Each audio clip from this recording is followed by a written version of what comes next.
Beri nama pedang ini Naga Puspa. Selamatkan dia. Jangan sampai jatuh ke tangan pendekar berwatak jahat.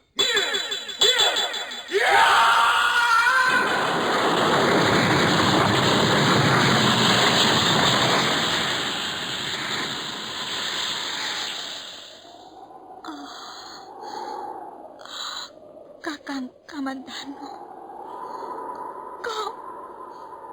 kau masih juga tidak percaya bahwa aku mencintaimu. Mesin, maafkan aku, Mesin. Mesin. Mesin!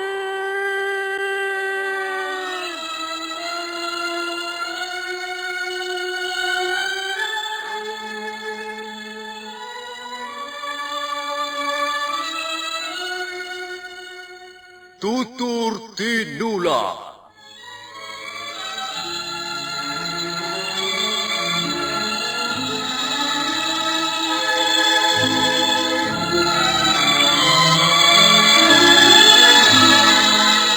Sebuah sandiwara radio serial, produksi Sanggar Cerita dan Teater Sanggar Prativi. Sebuah kisah dengan latar belakang sejarah runtuhnya Singasari dan berdirinya Kerajaan Majapahit.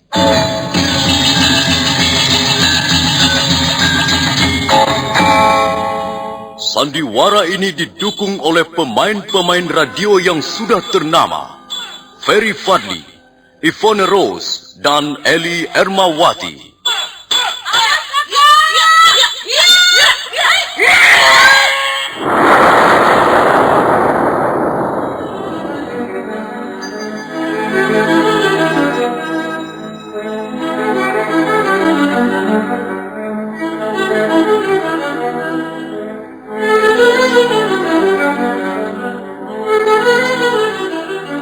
Cerita ini ditulis dan disusun oleh S. Tijab.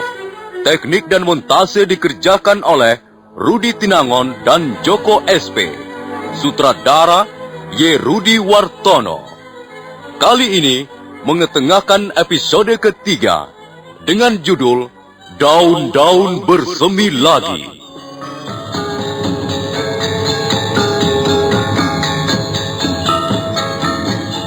Dalam seri yang ke-71 ini didukung oleh para pemain. Edi Dosa sebagai Lau Sisan, Eli Ermawati sebagai Mesin, Burhan sebagai Aki Pamiji, Ani Ruslianti sebagai Nyai Pamiji, Lukman Tambose sebagai Empu Tong Bajil, Haryoko sebagai Empu Renteng, M. Pratomo sebagai Kebo Kluyur, dan pembawa cerita Nusri. Selamat mendengarkan.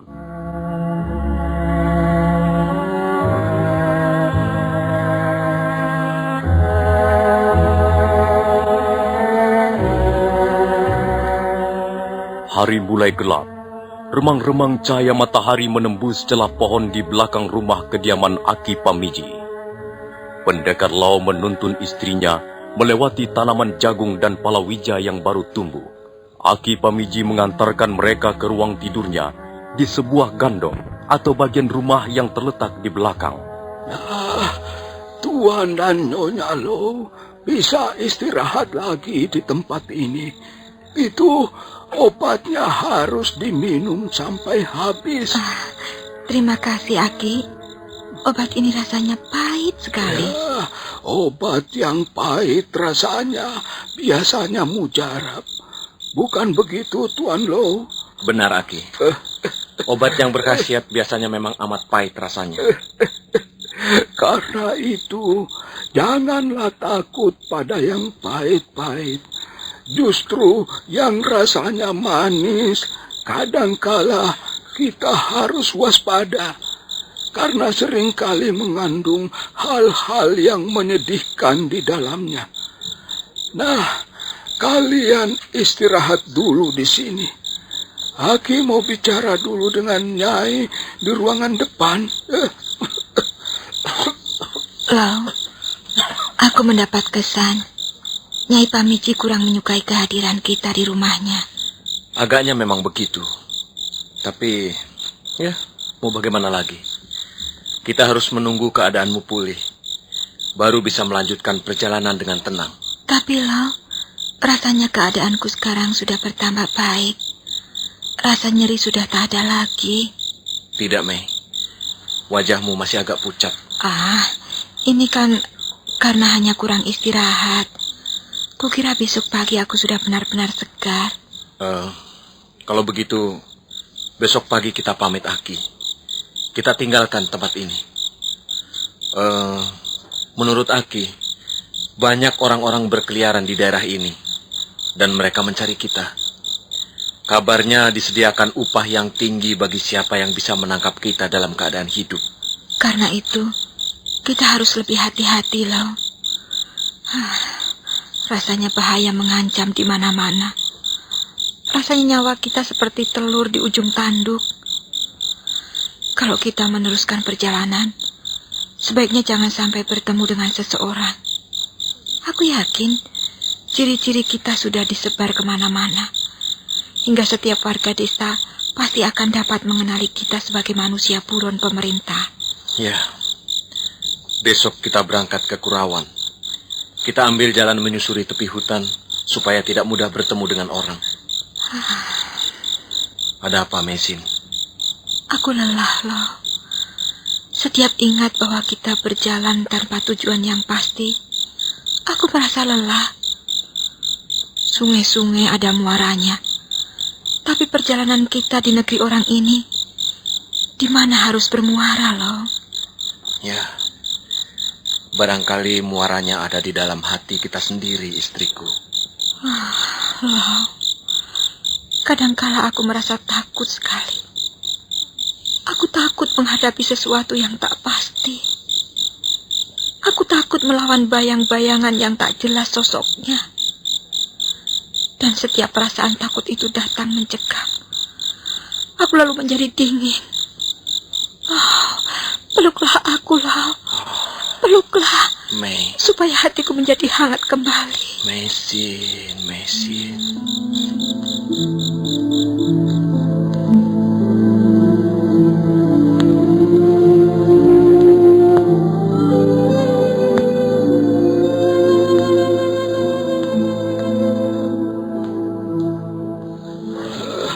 Apa yang kau lakukan di situ, Nyai? Tidak apa-apa. Aku baru saja selesai menjerang air untuk tamu kita itu. Apakah mereka sudah kau bawa kembali ke rumah, Aki? Ya sudah. Mereka istirahat di gandok belakang. Oh, syukurlah. Nyai, kau kelihatan sangat gelisah. Ada apa?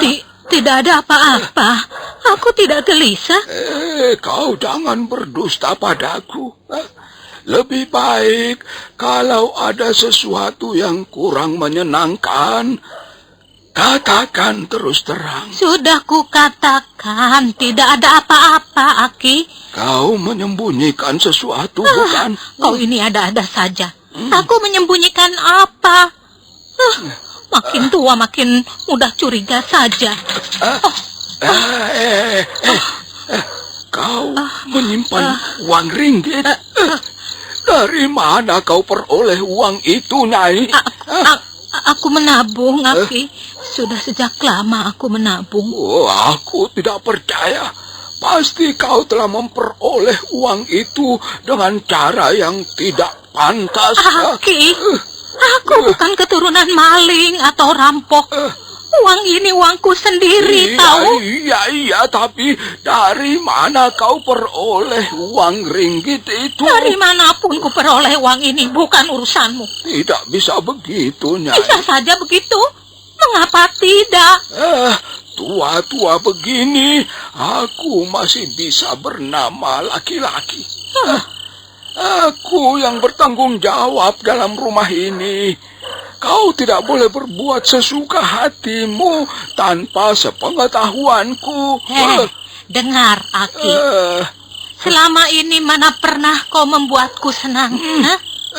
Mana pernah kau memberiku uang sebanyak ini untuk membeli barang-barang yang kuperlukan? Kerjamu hanya menanam jagung dan ubi kayu. Mana bisa ditukar dengan ringgit sebanyak ini? Kau mata duitan. Dan kau sudah loyo. Kau tak mampu menghasilkan sesuatu kecuali hanya untuk makan.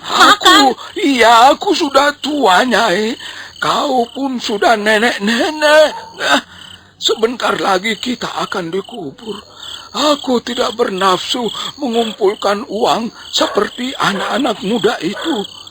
Aku sudah merasa bersyukur karena Yang Maha Kuasa masih memberi kita seteguk air dan sesuap makanan.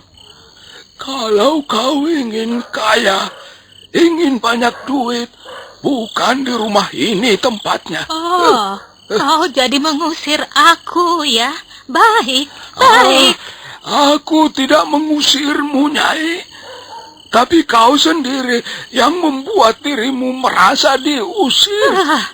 Aku juga tidak betah menemani kau di rumah gubuk ini. Apa enaknya tinggal di sini? Kau pun selalu mencari menang sendiri.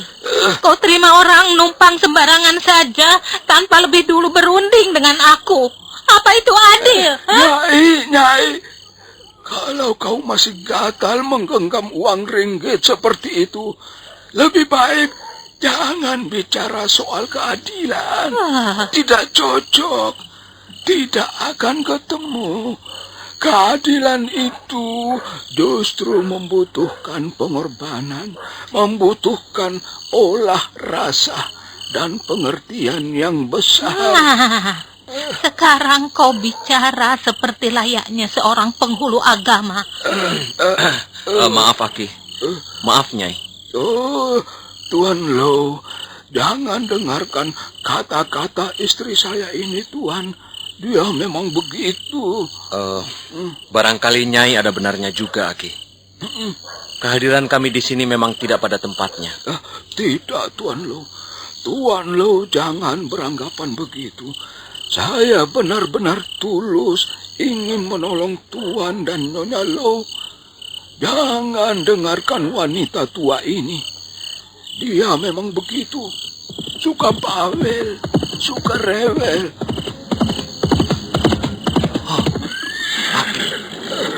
Ada pasukan berkuda datang kemari. Ya, mereka akan datang untuk menangkap kalian. Nyai, kau... Aku kenapa? Kau pasti telah menerima uang dari Kebuk Luyur. Ya, memang. Apa salahnya aku terima hadiah uang ini? Tua bangka tak tahu diri.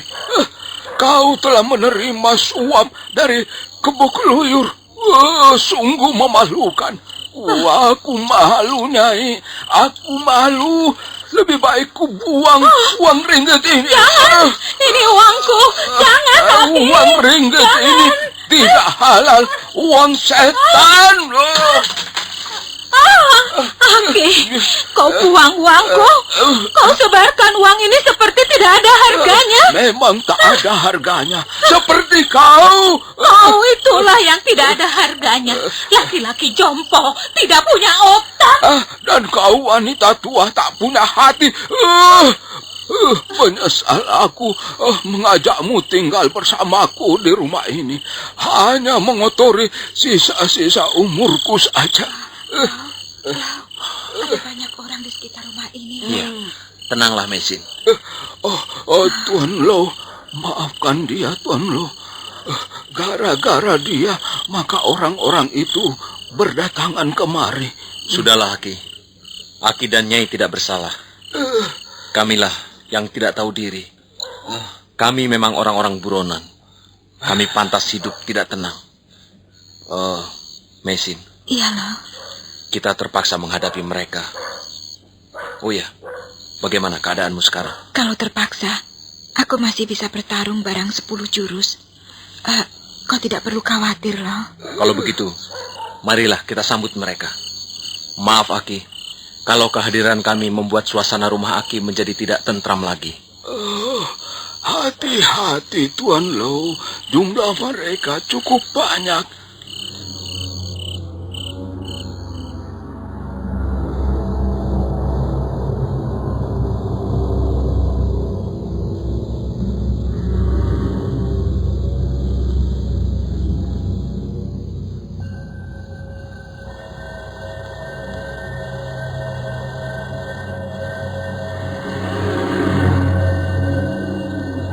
Pendekar Lo melangkah ke pintu sambil menggandeng istrinya. Mereka segera melihat bahwa rumah Ati Pabici sudah dikepung dari berbagai jurusan. Di antara orang-orang yang mengepung itu, nampak ada yang masih duduk di atas punggung kudanya masing-masing. Begitu melihat pendekar Lo keluar, mereka buru-buru melompat. Bagus. Kebok Luyur bisa dipercaya. Lihat, sepasang kelinci putih ini akhirnya kita temukan juga. Iya. Sekarang mereka tak ada kesempatan bisa lolos, Tuan. Ya, kecuali jika mereka mempunyai aji siluman gunung welirang. Hei, pendekar asing. Kau memang cerdik. Kau ulet dan cerdik. Di negeri kami yang masih asing, kalian bisa menyelinap seperti kadal dan menyusup seperti seekor cacing tanah.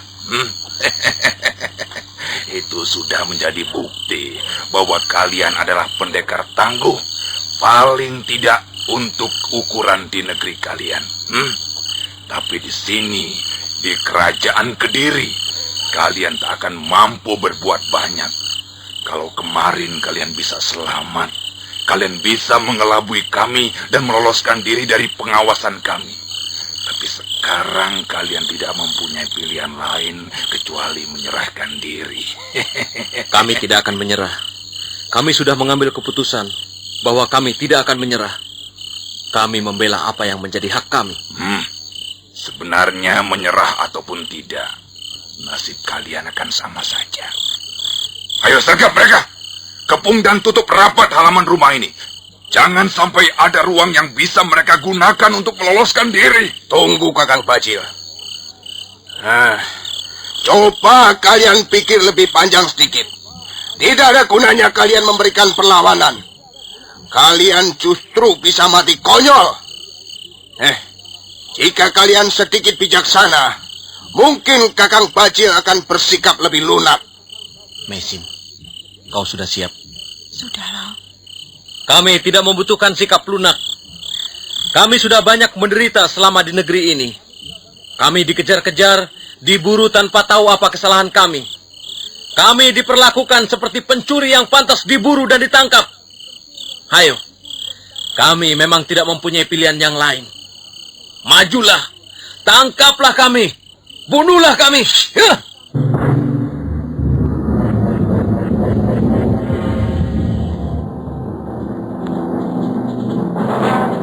Walaupun sudah pernah melihat dengan mata kepala sendiri, tapi begitu pedang naga puspa keluar dari warangkanya, Ibu Tong Bajil masih juga membelalakan matanya. Demikian pula yang lain. Semua tertegun sesaat, dan sebagian ada yang melompat mundur. Pendekar Lo sudah bertekad akan melawan habis-habisan. Mesin berdiri merapat ke pinggang suaminya. Ayo, kalian jangan diam seperti patung perunggu. Sergap mereka. Jangan ragu-ragu. Jangan takut kalau sampai kalian terpaksa membunuh dua orang asing ini.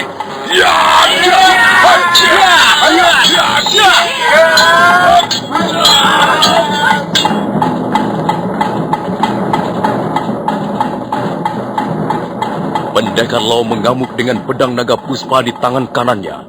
Senjata itu mendesing kiri kanan dan sekali waktu berkeredap di udara, menimbulkan cahaya menyilaukan yang aneh. Suatu ketika, pedang naga puspa menjambar sebatang pohon, dan pohon yang perkasa itu pun roboh, bagaikan terbabat oleh ratusan beliung sekaligus. Pohon roboh! Sedikit!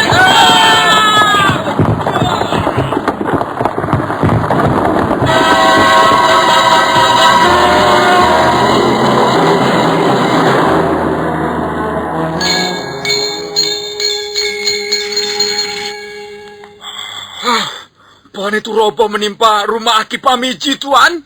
Iya, senjata paling dahsyat yang pernah kulihat selama ini. Kakang Bajil, korban sudah banyak yang jatuh, Kakang. Kita harus merampungkan masalah pendekar asing ini sekarang juga, Kakang. Setan belang! Biar aku yang membunuh orang-orang seberang lautan ini. Kalian bersiap menyerang perempuannya. Ya! Sambil mendengus keras, Empu Tong Bajil melompat mundur sejauh 3 batang tombak. Kemudian pendekar lereng Tengger itu menyiapkan aji segara geninya yang terkenal dahsyat. Orang bodoh itu mengeluarkan ilmu andalannya. Iya. Dan kau juga harus hati-hati. Nampaknya pendekar yang lain mengincarmu.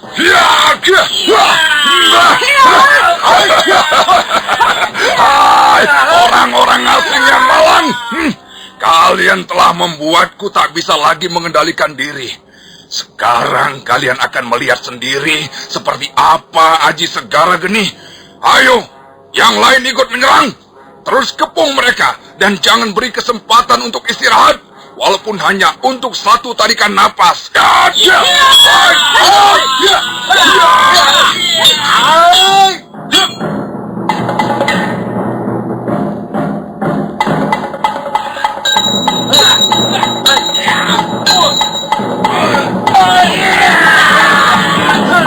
Kali ini pendekar Lo benar-benar bertarung dengan mati-matian.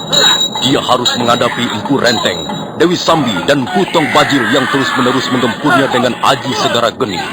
Tubuhnya berkeringat karena arus pusaran angin yang ditimbulkan aji segara geni. Tapi Empu Tong Bajil sendiri juga harus berhati-hati karena lawannya menggunakan pedang yang ampuh sekali. Suatu ketika, Empu Tong Bajil melihat kesempatan yang amat bagus. Maka buru-buru dia menarik napas untuk kemudian melepaskan pukulan ke arah lambung kiri pendekar Lo yang waktu itu belum benar letak kuda-kudanya setelah melompat menghindari ayunan pedang kuning Empu Renteng.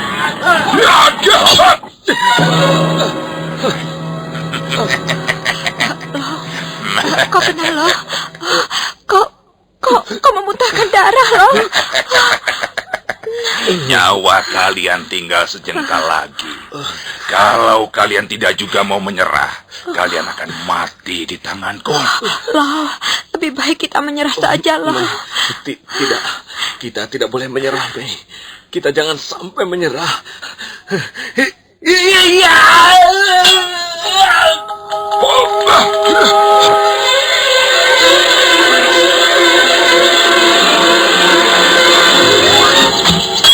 Kurang ajar, demit elek. Masih juga kau berkepala batu. Sekarang kau pasti mampus.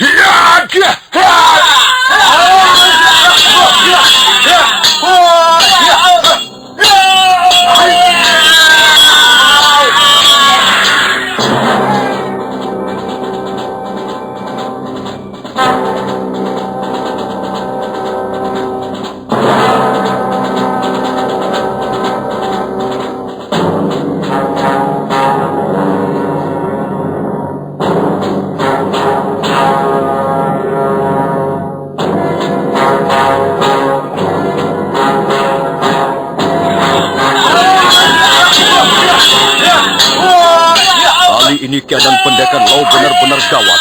Sementara Empu Tong Bajil terus memburunya dengan serangan-serangan maut. Pada saat keadaan pendekar Lo sudah hampir tak bisa menyelamatkan diri, mendadak sebuah bayangan muncul.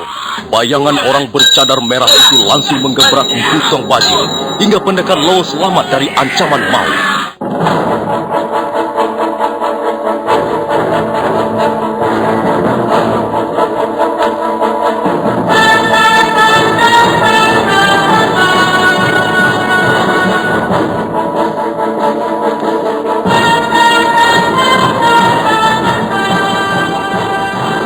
Tong Bajil sangat gusar melihat kehadiran orang bercadar merah yang nyata-nyata membantu pendekar Lo.